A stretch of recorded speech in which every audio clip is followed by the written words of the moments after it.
Boa noite! Começa hoje mais um programa nas Ondas da Comunicação. Abordaremos mais uma teoria da comunicação, a semiótica. Convidamos o especialista e mestre, o professor Ari Rocco, que é formado na PUC, que nesse momento está na Universidade Uninove e que vai nos conceder a entrevista via videoconferência. Seja bem-vindo, professor. Espero que nos ajude a desvendar a semiótica, a famosa teoria dos signos. O que o levou a buscar a especialização em semiótica? Na realidade, para mim, no meu caso em particular, muito embora eu goste da semiótica, eu procurei, na realidade eu queria trabalhar mesmo a comunicação, me especializar na comunicação. E aí o mestrado que mais me interessou, na época o doutorado que mais me interessou foi o da PUC, que era o de comunicação e semiótica. Então eu diria para você que, muito embora eu ache a semiótica extremamente importante, no meu caso em particular ela veio por tabela. Eu queria mais a comunicação e aí evidentemente tive que trabalhar a semiótica, mas vou dizer para você que me ajudou bastante e hoje eu tenho um interesse muito grande, não pela semiótica como um todo, mas aquilo que as pessoas chamam de semiótica da cultura, né? Porque me interessa muito trabalhar com aspectos culturais e como é que a comunicação, consequentemente também a semiótica, isso se apresenta dentro do aspecto cultural. De qual forma a semiótica é usada em sua vida pessoal e profissional? Eu diria para você que assim, quando a gente estuda muito alguma coisa, a gente acaba ficando muito bitolado. Então a gente vê aquilo em tudo, né? Então, no dia a dia da minha vida, por exemplo, eu me imagino às vezes pensando na semiótica, né? Então, para mim, o exemplo mais claro de como ela se manifesta na minha vida é quando eu, por exemplo, estou dirigindo em São Paulo e eu, como moro longe da cidade de São Paulo, moro, né, mais afastado, eu pego muito trânsito. Então, por exemplo, semáforo. O semáforo, para mim, ele é a semiótica pura, né? Porque ele representa uma série de coisas que estão muito relacionadas à cultura ocidental, né? O verde você anda, o vermelho você para, né? Então, ela está nas pequenas coisas e de vez em quando a gente se pega pensando, pô, o que significa isso? Ou semioticamente, como é que isso poderia ser analisado, interpretado? Então é meio que uma bitolação, assim, uma coisa, né? Assim, pior que cachaça, né? Vicia muito, né? Então a gente acaba ficando muito viciado, porque sinceramente eu sou um apaixonado pela comunicação de uma forma geral, né? E a semiótica ela te ajuda a entender muitos processos comunicacionais. Você conseguiria viver sem o uso das teorias da comunicação? Então, isso é uma pergunta bastante interessante. Na realidade, o que acontece? Eu nunca parei para refletir nessa pergunta que você me fez, mas é fato que a comunicação está em tudo, né? Então muito embora eu nunca tenha parado para pensar onde é que ela se manifesta no meu dia a dia, mas se você parar para analisar desde o período do momento em que a gente levanta, que a gente sai da cama até o momento depois que a gente vai deitar, a gente está se comunicando o tempo todo com as pessoas, usando a retórica, usando a semiótica, usando uma série de artifícios comunicacionais que nós que somos da comunicação acabamos dominando um pouco melhor do que os outros, né? Então a gente acaba usando esses artifícios em proveito próprio e de uma forma inconsciente consciente, vamos dizer assim, né? A gente aqui, eu não quero me sentir culpado de às vezes estar usando artifícios comunicacionais para que as pessoas façam aquilo que eu gostaria que elas fizessem, mas a gente inconscientemente faz isso. Você faria alguma mudança na teoria semiótica? Então, qual a mudança? Na realidade, eu acho que assim, a mudança, eu não mudaria em nada, não mudaria em nada a teoria, né, a semiótica como um todo, mas eu mudaria um pouco a forma como os professores, meus colegas e às vezes até eu mesmo, a gente vende a semiótica para os alunos. Por que eu digo isso? Porque a gente fala, né, quando eu era aluno e me falavam de semiótica, mas que bicho é esse, né? Já ficava com medo terrível daquilo lá, e não sei o que, e os signos. E é engraçado porque isso é uma coisa que a gente acaba propagando, os nossos colegas professores, os meus colegas professores, a gente vai propagando isso também, e eu também, criando nos alunos um certo né? Assim, eu acho que a gente passa muito para os alunos a impressão de que a semiótica é um bicho de 7 cabeças, né? Quando na realidade ela não é, e ela nos ajuda muito a entender a comunicação.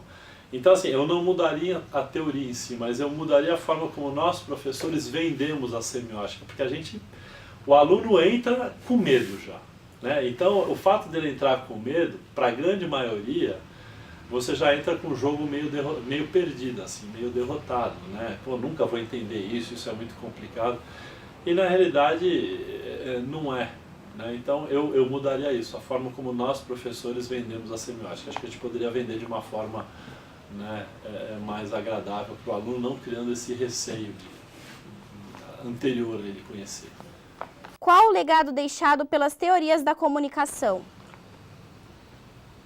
Eu acho que, assim, o legado da teoria da comunicação a gente vê sempre no dia a dia, que nem, principalmente hoje a gente vive, né, eu acho que a gente sempre viveu, mas hoje isso está muito aflorado, a gente vive no mundo da informação, no mundo da comunicação.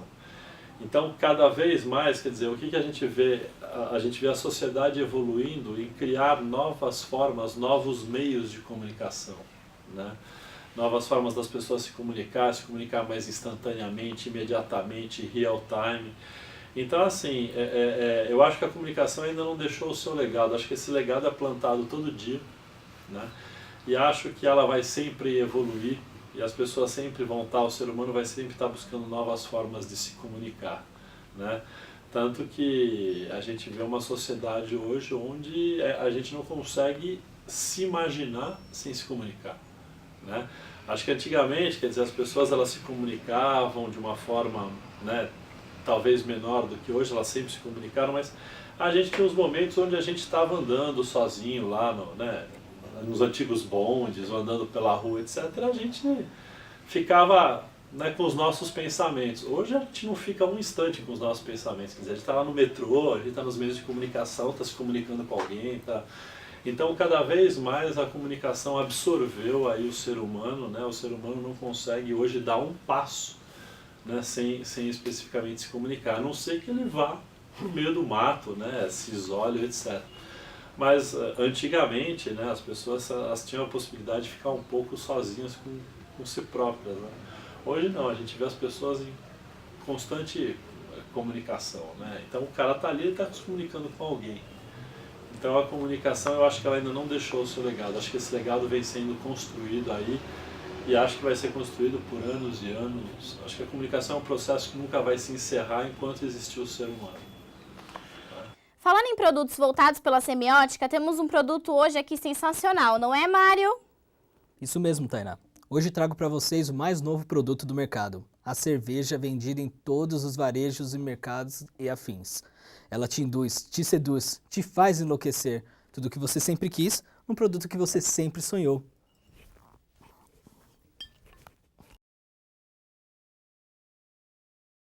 Depois de alguns goles, você percebe exatamente o que você quer ver.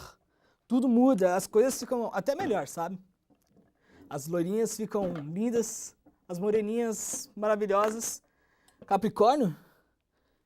Virgem? Virgem? Vem em mim, virgem. Obrigada, querido. Foi um prazer tê-lo aqui. Professor Ari, obrigada pela presença. Tenho certeza que conseguiu esclarecer as dúvidas dos nossos telespectadores. Já que o senhor é formado em jornalismo, deixe uma mensagem para os alunos que estão ingressando agora na carreira. Bom, eu vou falar para os alunos aquilo que eu falei para vocês agora. O jornalismo é uma carreira difícil, é muito difícil você ficar rico, é muito difícil você ficar milionário com o jornalismo. Agora, eu vou dizer para vocês que não existe carreira igual, né? Porque o jornalismo ele te dá a possibilidade de conhecer pessoas muito interessantes, te dá a possibilidade de se aprimorar culturalmente, te dá a possibilidade de viver e presenciar a história. O jornalista ele está ali, ele está contando a história, ele está vendo a história acontecer e é ele que vai relatar para a sociedade.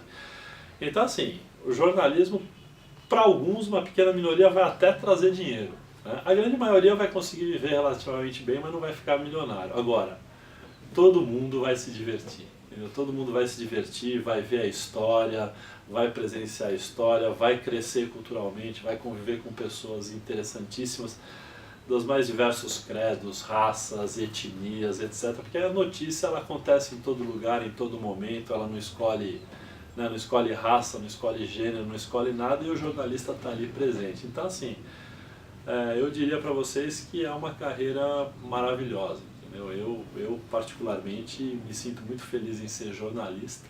Estou mais hoje na área acadêmica do que efetivamente no mercado, mas se eu tivesse que escolher de novo uma carreira, escolheria o jornalismo. Tá?